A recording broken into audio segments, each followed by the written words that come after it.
Hello and welcome to episode 15 of the Build a Nation Challenge with Vukovar in Croatia.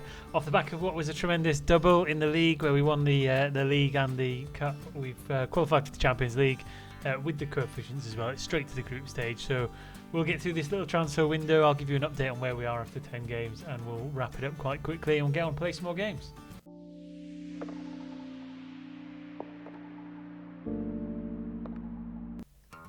Okay, so transfers first, and at the tail end of last year, Yusu Kamara came through, pre-arranged transfer from Generation for 18-year-old Senegalese player. He was 17 when we signed him.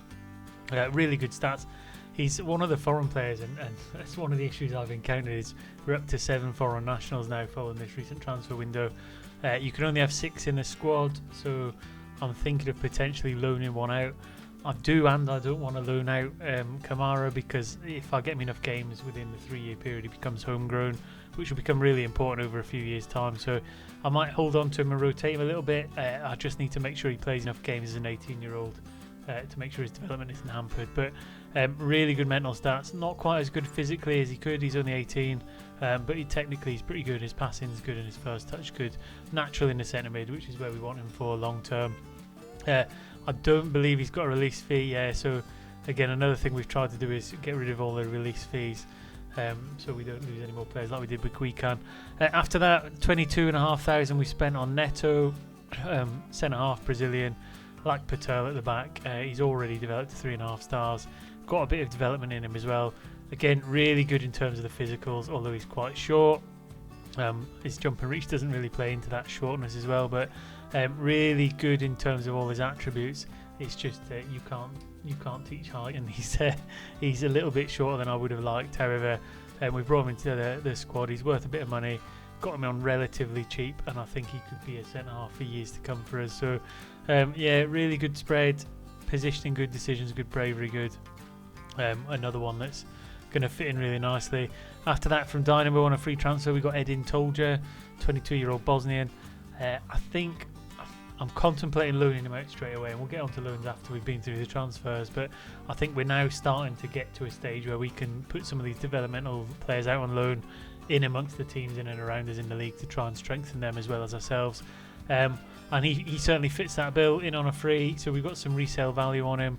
He's got really good physicals, he's quite good mentally, and he's got a good technique on him as well. So at 22, a little bit to squeeze out of him, but a good sign on a free transfer. After that, Antonio Kujundjic, central midfielder, free transfer again, a bit older at 24, Swedish. And I just got him in there because we're a little bit weak in that central midfield area.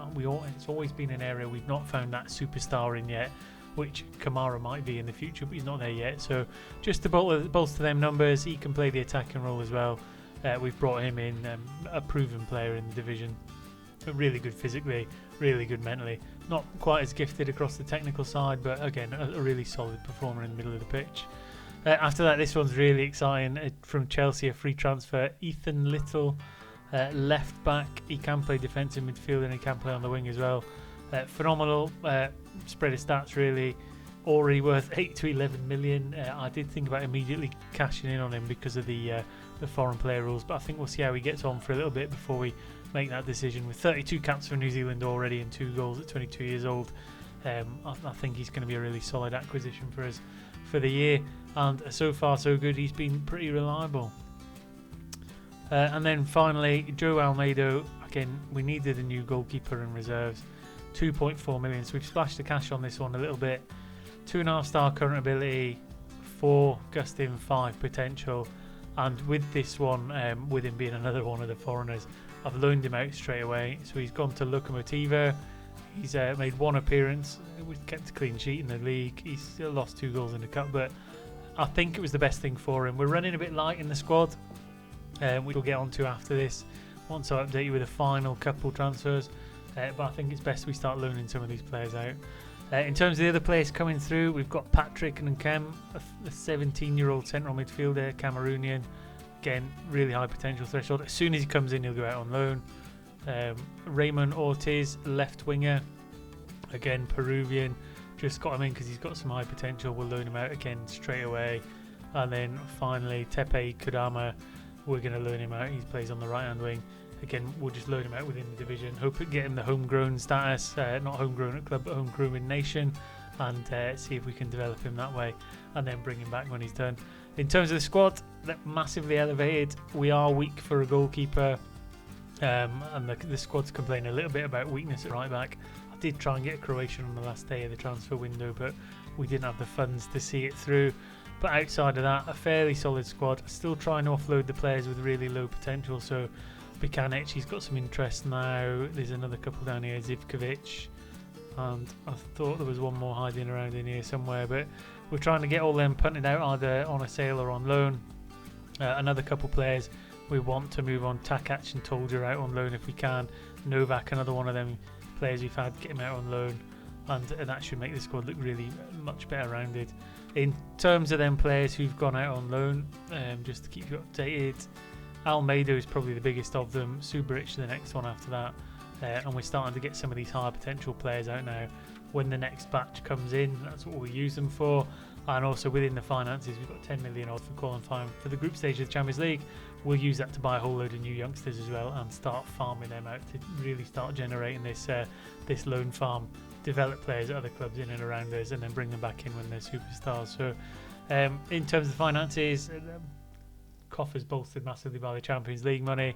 Projection not looking terrible, 9.63. So all in all, moving in the right direction. Club vision, new stadiums in progress. I think it's only 3,000 seater, which is a bit disappointing. I thought it would be more than that. And then in terms of the board requests, we've had another couple. Youth facilities upgraded again, training facilities in progress, and youth recruitment have been improved. Funds to sign a player, that was me on the last day of the season, just trying to squeak in that right back. They did reject it, but once all these have gone through and been developed, I'll try and push for some more in the future. Outside of that, scouting, I've pushed it out to worldwide, so we've stretched the budget to get a wider range of players. I've then started to look at each of the areas in isolation, so Africa, Oceania, some of these as well should be some of the other nations. I'm not sure why they're not popping up. That's a Croatian Cup one. Some of the ones might have already finished. I need to get them going round again, so we keep that kind of constant flow of players coming through. In terms of that, we've got the short list, so we've got a huge number of players coming through that we are waiting for either availability of them coming free at the end of the season if somebody lets them go, or if one of them players gets scouted that's available on the cheap, we might could just dip in and get them and turn them around. In terms of progress then, for the start of the season, we've played 10 games already. Competition wise, we're second in the league. We've played 10, won 6, drawn 3, lost 1. That game we lost was against Dynamo, who's top of the league, so lo and behold, we've got a team to compete against this year. We have beat Rijeka and Osijek already this season, but drawn against Hajduk twice, so we really need to get the better of them at one of the games just so we beat them on the head-to-head ratio. Champions League, straight into the group stage. It's not gone great. We've been beat by, I think it was PSG. In fact, it's probably easier in the schedule. They scored a really late winner, whichever game it was. It was Real Madrid. So we were 1-0 up for the majority of the game. 76 they got an equaliser, and then in the 96th minute, Camavinga got a heartbreaking goal to rob us of our first point in the Champions League group stage. And then Benfica right royally turned us over, and we got a consolation goal in what was an absolute hammering. So not so good on that front. And then the Croatian Cup's not started yet. However, I think we could have another really good run in that competition again as well. Tactics-wise, I'm trying to get a little bit more positive with the central midfield roles. Apostolov I've put into a deep line playmaker. Mohar's on an advanced playmaker. Not quite sure how the double playmaker's working for me. Some games it goes really well, other games it's not quite as solid, and I feel like we're a little bit vulnerable. But I'll keep tweaking that until we get a really good setup going where we can score lots of goals and move on. In terms of the squad planner, looking good across the pitch. We are looking weak at goalkeeper, but I think actually if we add in the players who we have on loan, I don't know if they're going to show up in here.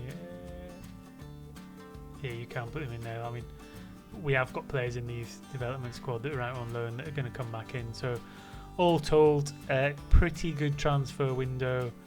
I think there's a little bit of money left in the bank if some young players come through the scouting network. I think it's going to be another promising season. I think the Champions League is probably a touch too far for us in terms of our current ability. However, I think we'll put another really good push into the league, and I don't think it's beyond the realms of fantasy that we get another good cup run as well. So I'll get on and play some games. Hopefully that serves as a much quicker update than the previous episode that had the cup final in it. And until next time, enjoy Football Manager, enjoy football. International breaks are coming up, and I'll see you again soon.